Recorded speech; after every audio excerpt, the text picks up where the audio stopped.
The most famous residence in America is supposed to be the most secure, but it wasn't September 19th, the night an intruder got into the White House.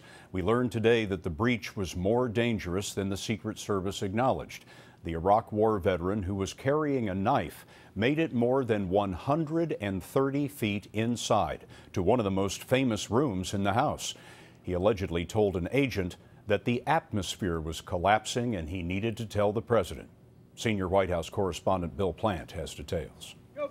Omar Gonzalez raced unobstructed for 70 yards across the White House north lawn.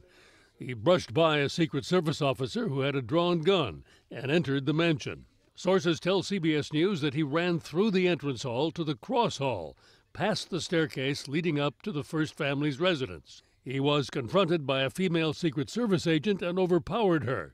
He entered the East Room and was brought down at the door of the Green Room by other agents. None of that was in the original report issued by the Secret Service. In a statement the following day, the Secret Service said only that Gonzalez was ultimately apprehended by officers inside the north portico doors of the White House. Today, the agency declined comment, citing an ongoing investigation into the incident. The White House says the results will further enhance security. On a November night in 2011, Oscar Ortega Hernandez fired multiple rounds at the White House with a semi-automatic rifle. The Washington Post reported yesterday that a Secret Service supervisor thought the noise was backfiring construction equipment and ignored eyewitness accounts of a shooting. It was not until 4 days later that a housekeeper discovered broken glass and plaster, even though the bulletproof windows had held. A total of 7 bullets had hit the building in and around the first family's living quarters. One of the president's daughters was home at the time. The president and first lady were described as furious at the breach.